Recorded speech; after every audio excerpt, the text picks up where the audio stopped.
Alors, dans cette vidéo trucs et astuces, aujourd'hui, on va parler ensemble des figurines silhouettes en bois. Alors, les figurines silhouettes en bois, ce n'est pas un nouveau produit, c'est un produit qu'on utilise déjà depuis pas mal de temps sur nos compositions. Un très chouette produit étant donné que le bois va apporter beaucoup de chaleur sur nos compositions.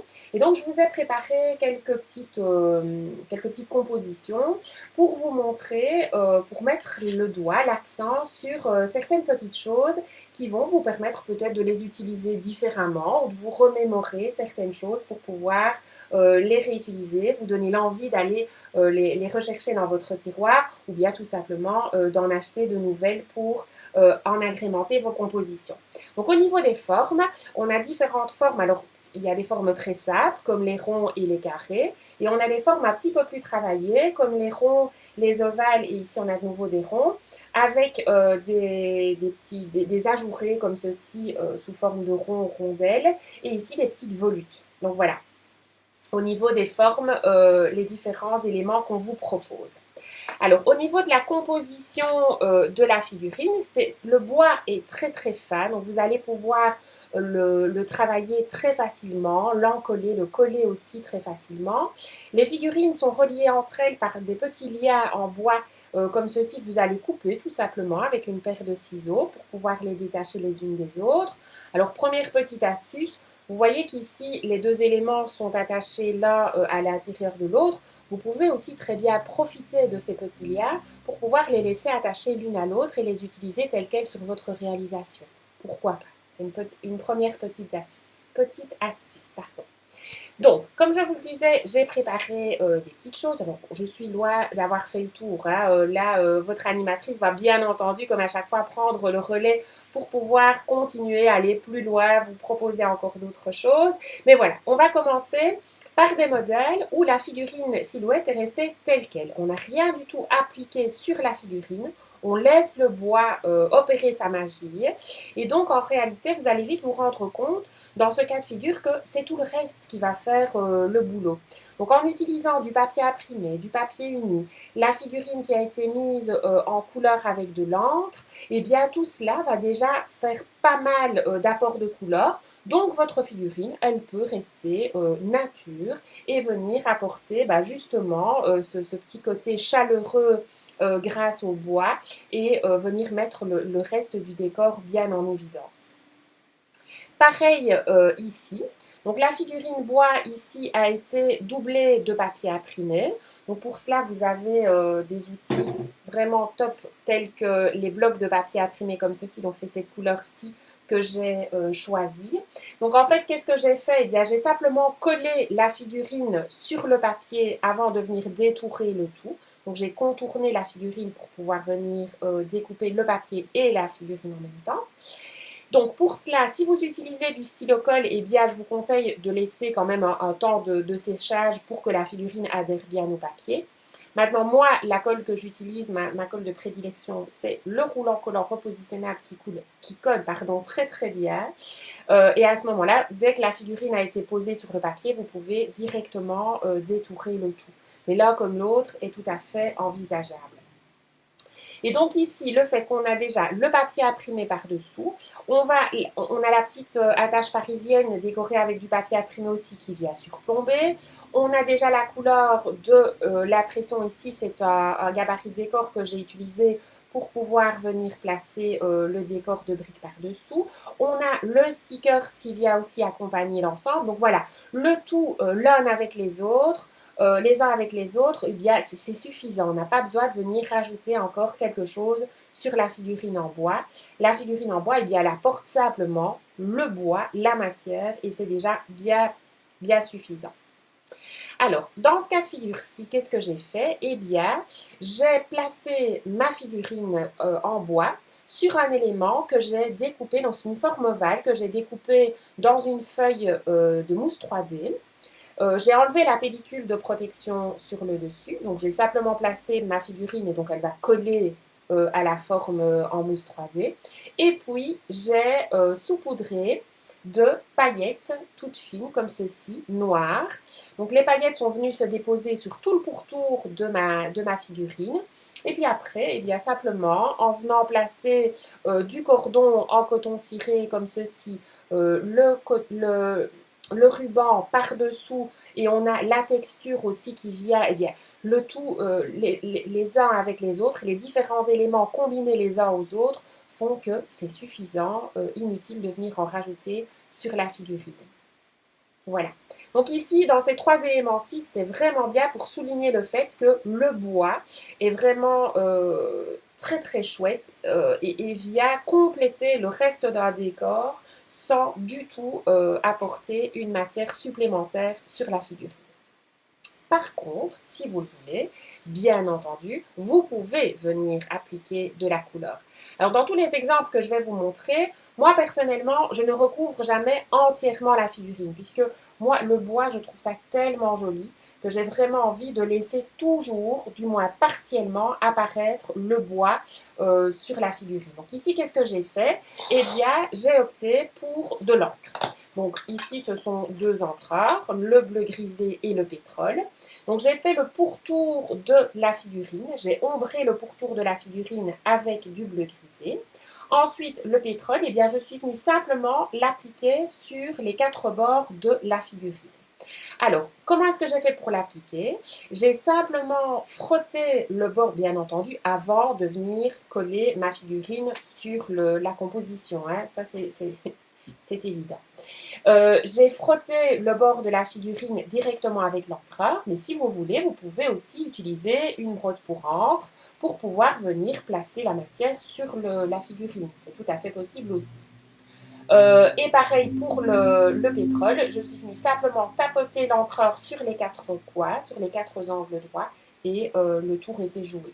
Donc vraiment quelque chose de très facile, d'efficace, puisque là la couleur va vraiment bien s'harmoniser par rapport au reste du décor, et fait en deux temps, trois mouvements. Au niveau du collage, ici, j'ai opté pour du relief, donc j'ai placé des mousses 3D.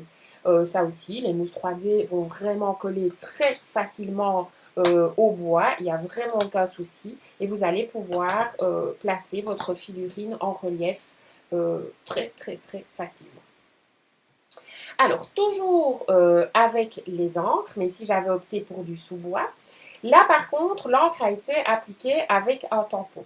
Donc, j'ai utilisé le tampon dans le fond sur le papier imprimé, tout d'abord. Et puis, j'ai voulu garder cette texture pour pouvoir venir décorer la figurine en bois. Donc, j'ai de nouveau tamponné l'élément sur le bois avec la même couleur. J'ai laissé sécher et puis je suis venue placer le décor en relief toujours sur des mousses 3D. Alors après, bien entendu, ce sont les petits éléments comme un petit cordon, une figurine, des petites perles de résine. Tout ça, ça va venir compléter l'ensemble. Mais ici, de nouveau, eh bien, les différents éléments les uns avec les autres donnent quelque chose de très sympa. Toujours avec ce bois qui vient apporter une ambiance chaleureuse. Alors, la texture peut être aussi appliquée avec un gabarit texture. Donc ici, j'ai appliqué l'encre avec le gabarit texture dans un premier temps. Ensuite, pour pouvoir venir compléter le décor de la figurine, j'ai appliqué de la peinture pailletée. Là aussi, ça va adhérer très facilement à la figurine. Il vous suffit simplement de tapoter. Donc ici, j'ai prélevé la couleur avec un applicateur en mousse et j'ai tapoté dans le bas de ma figurine. Les paillettes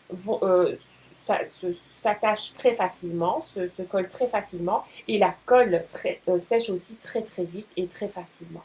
Donc voilà encore une autre possibilité pour travailler. Alors, toujours un travail avec de l'encre, mais cette fois-ci, j'ai opté pour de l'encre d'Alizing. Alors, vous pouvez opter pour le spray ou pour l'encreur, c'est exactement la même chose. Vous allez pouvoir utiliser l'un comme l'autre. Je vous montrerai encore un autre exemple avec le spray. Donc ici, qu'est-ce que j'ai fait? J'ai d'abord utilisé le spray pour pouvoir appliquer l'encre sur le papier blanc.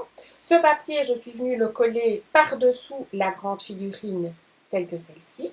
Une fois que les deux éléments étaient fixés l'un à l'autre, j'ai placé un papier collant repositionnable qui traverse le tout. Et là, j'ai appliqué de l'encre donc sous l'encreur avec une brosse pour encre de part et d'autre de mon papier collant. Et là, on a vraiment le lien en fait qui est établi encore plus entre le cadre et le papier. Donc l'encre va vraiment se poser très facilement sur le cadre. Ça va vraiment bien adhérer. Vous voyez que la limite du papier collant repositionnable est vraiment bien respectée. On a vraiment un arrêt bien propre, bien net. Donc voilà, c'est vraiment une technique qui est très facile à travailler ici aussi. Et alors, autre petite astuce, ce n'est pas parce que vous travaillez avec un cadre que vous ne pouvez pas venir en replacer un second ici à l'intérieur pour compléter votre décor. Donc là, on a deux rôles complètement différents. On a d'abord le cadre qui va vraiment entourer la scénette d'une part. Et d'autre part, on a le petit élément, alors qui n'est pas obligé d'être le même, hein, c'est pas parce que vous mettez un cadre carré sur le pourtour que vous devez systématiquement venir remettre un petit carré. Le carré est très très simple, donc on peut vraiment venir retravailler un élément plus fantaisie à l'intérieur du décor. Et là, de nouveau, les éléments vont se lier les uns aux autres. Le petit élément n'a pas été du tout mis en couleur, mais on est venu le superposer sur l'élément qui a été découpé avec la matrice et la Big Shot. On est venu placer des petits stickers de nouveau pour faire le lien entre les différents éléments. Et vous voyez qu'on arrive à quelque chose de très chouette en étant avec des techniques très faciles à travailler. Voilà encore un petit exemple. Et quand je vous disais que je vous montrerai encore un autre exemple avec les sprays, ici j'ai opté pour le spray doré sur la figurine. Donc je l'incline pour que vous le voyez bien puisque à la caméra c'est toujours un petit peu plus compliqué à percevoir. Donc là de nouveau, rien de compliqué. On applique le spray directement, on vaporise sur la figurine une fois qu'elle n'est pas encore placée sur l'élément, dans ce cas-ci en tout cas. Et donc ici, on a le bois qui est toujours bien présent, mais qui est relevé avec cet aspect brillant de l'encre d'alizing. Et ici, vous voyez que le rôle de la figurine en bois va vraiment permettre en fait de donner une assise au décor et de relier les différents éléments de décor entre eux. Et ça, c'est vraiment quelque chose aussi d'important à souligner. C'est le fait que voilà, un élément comme ça, tout simple, eh bien, ça va vous permettre de lier, de donner une cohérence aux différents éléments de décor que vous avez envie d'utiliser sur votre réalisation. Plutôt une cohésion. Vraiment les lier les uns aux autres. Cohésion plutôt que cohérence. C'est plus juste. Voilà. Donc ici, on était sur l'encre. Donc maintenant, je vous propose de passer à autre chose et je vous propose de passer au foil, à la pellicule adorée. Donc, qu'est-ce que j'ai fait ici? J'ai réutilisé en fait un petit élément que j'avais déjà réalisé auparavant pour une autre vidéo. Donc ici, j'ai appliqué le foil sur un élément découpé avec une matrice dans une feuille de mousse 3D. Et j'avais envie de retrouver en fait ce foil d'une façon différente. Et ici, qu'est-ce que j'ai fait? Eh bien, j'ai tout simplement appliqué de l'encre à embosser sur l'ensemble de ma figurine, bien entendu avant de la coller, hein, quand ma figurine est encore isolée. J'ai saupoudré de bonding powder, j'ai chauffé avec le fer à embosser et je suis venue appliquer la pellicule, alors en tapotant légèrement, de nouveau, pour ne pas que la pellicule s'applique sur l'entièreté de ma figurine. J'avais toujours envie qu'on voit le bois. Donc je suis venue tapoter légèrement pour obtenir cet effet un petit peu vieilli, vintage, mais et scintillant par la même occasion, et qui fait le rappel avec la couleur posée sur la figurine. Donc voilà, c'est tout à fait possible de combiner aussi la pellicule adorée avec la figurine, de nouveau de façon très simple, sans prise de tête aucune. Alors, tant qu'on est dans la poudre à embosser, puisqu'ici, je vous ai expliqué l'application avec la bonding powder, vous pouvez aussi choisir de travailler avec les poudres à embosser. Alors, qu'est-ce que j'ai fait ici? De nouveau, je n'ai pas travaillé sur l'ensemble de la figurine. Vous pourriez, mais je trouverais ça dommage d'enlever ce côté bois si joli. Donc, j'ai travaillé partiellement dans le bas, en travaillant plus en dégradé. Plus je montais, moi j'ai appliqué de matière. Donc, j'ai appliqué de l'encre à embosser sur ma figurine. J'ai saupoudré de poudre fine, c'était l'opaque Bright White, donc la blanche. J'ai séché, j'ai recommencé l'opération, donc de nouveau de l'encre à embosser, mais cette fois-ci, j'ai placé de la poudre Sandcastle et puis j'ai chauffé. Et comme ça, j'ai eu une superposition de différentes matières. Donc d'abord, encre à embosser, opaque Bright White, je chauffe. De nouveau, encre à embosser, la Sandcastle. Et puis après, j'ai de nouveau chauffé.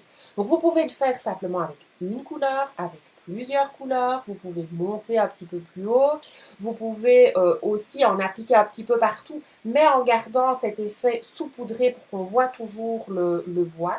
Il y a vraiment plein de choses possibles et inimaginables à travailler. Vous pouvez aussi d'abord appliquer de l'encre pour pouvoir ombrer la figurine et puis retravailler l'embossage par-dessus. Ça, c'est tout à fait possible aussi. Bon, bref, les possibilités sont vraiment, vraiment très, très larges. Alors, ce qui est important dans ce cas de figure-ci, quand vous avez surtout une grande figurine avec un grand espace à l'intérieur de cette figurine, sachez que vous allez pouvoir décorer de plein de façons différentes l'intérieur de cette figurine. Vous allez tout simplement pouvoir doubler l'intérieur de votre figurine totalement avec du papier uni, avec du papier imprimé, avec du papier embossé aussi, pourquoi pas, tel que je vous le présente ici. Donc ça, c'est une façon de faire. Ce papier il peut être aussi ombré avec de l'encre, retravaillé avec de l'embossage, avec des tampons texture. Enfin, bref, les possibilités sont vraiment infinies. Vous pouvez aussi choisir de travailler avec une forme plus petite et de laisser un pourtour tout autour, pourquoi pas, ou de superposer une forme pleine avec une forme plus petite que vous allez pouvoir placer en relief sur des mousses 3D aussi, pourquoi pas. Vous allez pouvoir la placer totalement en relief ou partiellement en relief. Vous pouvez coller la base à même le papier et placer des mousses 3D sur le dessus. Vous pourriez par exemple la coincer ici dans le bas, laisser un pourtour tout autour un petit peu plus large, donc travailler en décentré. Donc voilà, encore là, il y a vraiment beaucoup, beaucoup de choses à réaliser. Ici, j'ai mixé un petit peu les deux techniques et j'ai recreusé un deuxième cadre. Ici, je l'ai fait en décentré, mais vous pourriez aussi très bien le faire en centré. Et pareil, vous pouvez travailler comme ceci avec une forme. Donc, on a un deuxième cadre à l'intérieur du cadre. Pourquoi pas? Vous pouvez travailler avec un papier que vous avez décoré de façon beaucoup plus aboutie. Donc ici, qu'est-ce qui s'est passé? On a appliqué, d'abord on a imprimé la texture, on a placé de l'encre en spray, on a ombré le pourtour, on est venu percer pour placer ce petit élément-ci, et tout ça vous pouvez très bien venir l'insérer dans votre figurine. Et là vous avez vraiment quelque chose de beaucoup plus travaillé, tout en sachant que tout ce que je vous ai montré ici, c'était des techniques de base, mais sur lesquelles vous pouvez encore venir, bien entendu, placer un décor. Mais voilà, ici, je vais m'arrêter là par rapport à cette figurine-là, mais vous voyez qu'il y a vraiment beaucoup, beaucoup de choses que vous pouvez y placer, sans compter sur le fait que je n'ai pas parlé du tout du fait que vous pourriez placer une photo aussi à l'intérieur de cette figurine. Pourquoi pas? Voilà. Alors, je vais terminer avec deux petits albums que j'avais déjà préparés pour d'autres vidéos. C'était pour des vidéos cré-album. Et là, j'ai utilisé les figurines de façon très très simple aussi. Donc je n'y ai pas touché, elles sont restées telles quelles. Et je les ai travaillées de différentes façons. Donc pour le premier élément ici, je l'ai travaillé avec une scénette à primaire. Donc la scénette était déjà toute faite. Je l'ai simplement placée sous la figurine et j'ai détouré pour ne pas que la figurine, la scénette imprimée, pardon, dépasse de ma figurine. Donc elle va vraiment ici entourer ma figurine, lui donner une assise, lui servir de base, la mettre en évidence, la mettre en valeur sur la couverture de l'album et tout cela de façon simplissime. Franchement, c'est quelque chose de vraiment très très très vite fait. Alors à l'intérieur de cet album, j'ai utilisé aussi des figurines en bois de façon différente. Donc ici, je l'ai placé, je fais une petite mise au point pour que vous voyez un petit peu mieux, voilà. Donc ici, toujours en combinaison avec des scénettes imprimées. Là, de nouveau, la même technique que pour la couverture, je l'ai collée sur la scénette imprimée et je suis venue détourer la figurine en bois. Donc là, elle sert vraiment de cadre à ma figurine. Tandis qu'ici, eh bien, la figurine vient un peu jouer le même rôle que les éléments qui sont dessinés sur la scénette imprimée. Donc, on est simplement venu la coller en superposition de la scénette. Ouais. Tout simple, mais ça vient apporter un petit côté chaleureux à l'album. Et ici aussi, on les a utilisés non seulement sur la couverture, mais à l'intérieur de l'album aussi. Donc ici, pareil, on l'a laissé tel quel. On est venu glisser la photo doublée de papier imprimé dans la figurine. On est venu ajouter le ruban avec les perles de résine. Et voilà, ça suffit. C'est quelque chose de très simple à réaliser. Mais les différents éléments combinés les uns aux autres donnent un côté assez sympa. Et alors, à l'intérieur de l'album, eh bien, on a de nouveau réitéré la technique. Donc, on a exactement fait la même chose. On est venu glisser le papier imprimé. On a retravaillé de nouveau avec les éléments, donc les fantaisies, les perles de résine et le ruban gros gras pour venir décorer la pochette dans laquelle on a glissé la petite photo. Voilà, voilà. Et bien, c'est par cela que je terminerai les explications sur ce très chouette outil que constituent les figurines en bois. Donc j'espère vous avoir donné pas mal de petits indices pour pouvoir les utiliser de différentes façons. Bien entendu, il y a encore plein d'autres choses que vous allez pouvoir faire avec ce bel outil. Vous allez pouvoir en reparler aussi avec votre animatrice qui va vous montrer certainement d'autres choses qu'elle a encore réalisées avec tout cela. Tout ce que j'espère, voilà, c'est que vous avez envie soit d'en acheter si vous ne connaissiez pas le produit ou d'aller le rechercher dans votre tiroir pour pouvoir le glisser sur une de vos compositions, de vous avoir redonné l'envie ou de vous avoir tout simplement donné l'envie de l'utiliser. Voilà, je vous souhaite de belles heures créatives en tout cas et je vous donne rendez-vous pour une prochaine vidéo.